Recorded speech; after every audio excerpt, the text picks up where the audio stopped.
झारखंड लोक सेवा आयोग यानी कि जेपीएससी, झारखंड कर्मचारी चयन आयोग यानी कि जेएसएससी और अन्य भर्ती परीक्षाओं में कथित अनियमितताओं को लेकर रांची के जयपाल सिंह मुंडा स्टेडियम में छात्रों का आंदोलन 14वें दिन भी जारी है। और इस बीच राजनीतिक गतिविधियां भी तेज हो गई है। कांग्रेस नेता राहुल गांधी ने आंदोलनरत युवा छात्रों से फोन पर बातचीत की है, उनकी मांगों का समर्थन करने का भरोसा दिया है।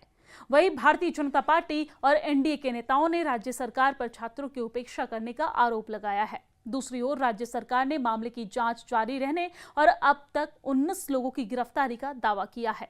आंदोलन का नेतृत्व कर रहे जेपीएससी और जेएसएससी रिफॉर्म मंच से सरकार के साथ बातचीत के लिए 11 संसदीय प्रतिनिधि मंडल का गठन किया गया और इसमें 8 छात्र प्रतिनिधि मंडल के अलावा एक वकील और 2 तकनीकी विशेषज्ञ इसमें शामिल है। छात्र प्रतिनिधियों में पीयूष कुमार सिंह, रविंद्र पासवान, राजेश प्रसाद और साथ ही साथ नीतू कुजर और कार्तिक सोरेन, रविंद्र, अंकित कुमार और शालू सिंह के नाम इसमें शामिल है।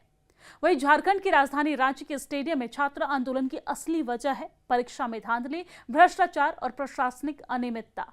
तो आपको बता दें कि झारखंड का जंतर मंतर कहे जाने वाले जयपाल सिंह मुंडा स्टेडियम में इसकी शुरुआत 5 जुलाई 2026 यानी Jharkhand public service commission JPSC की 14वीं सिविल सेवा प्रारंभिक परीक्षा परिणाम घोषित होने के 3 दिन बाद शुरू हुआ।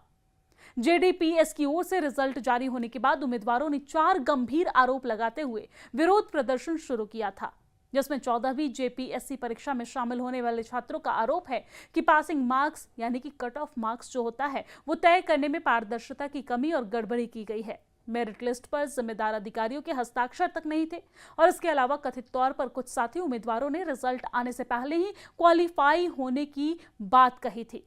और इसके साथ साथ दूसरा आरोप यह है कि ओएमआर शीट में हेरफेर का यह पूरा मामला है। दरअसल छात्रों ने प्रारंभिक परीक्षा की ओएमआर शीट में बदलाव और छेड़छाड़ का आरोप लगाया है। छात्रों ने तीसरे आरोप के तौर पर कहा है कि ब्लैकलिस्ट कंपनी को ही परीक्षा कराने का ठेका दिया गया। परीक्षा आयोजित करने की जिम्मेदारी लखनऊ की टीडीपीएल कंपनी को सौंपी गई थी। छात्रों का आरोप है कि राज्य सरकार ने जिसे हाल ही में ब्लैकलिस्ट किया गया था, उसी कंपनी को परीक्षा कराने का काम सौंपा गया है। छात्रों का चौथा आरोप यह है कि जालसाजों ने कुछ उम्मीदवारों को नेपाल, बिहार और बंगाल ले जाकर 135 से 150 प्रश्न रटवाए हैं, जिसमें से 120 सवाल हूबहू परीक्षा में आए हैं और सेंटर पर नेट बंद कराकर इस पूरी धांधली को अंजाम दिया गया। प्रदर्शनकारी छात्रों का यह भी आरोप है कि पैसों के दाम पर हेरफेर किया गया है।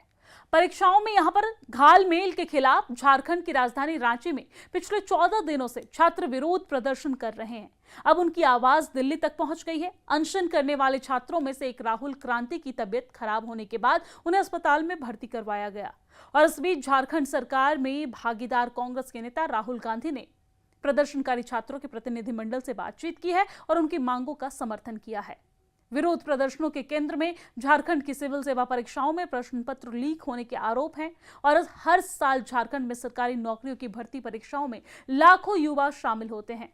आपको बता दें कि जेपीएससी परीक्षा प्रश्न पत्र लीक मामले में अब तक कुल 11 लोगों को गिरफ्तार किया जा चुका है और इस मामले के बाद जेपीएससी के अध्यक्ष ने अपने पद से इस्तीफा भी दे दिया है। हालांकि जैसे जैसे आंदोलन तेज होता जा रहा है, प्रदर्शनकारी अब झारखंड की भर्ती और शिक्षा व्यवस्था में व्यापक सुधार की मांग भी कर रहे हैं।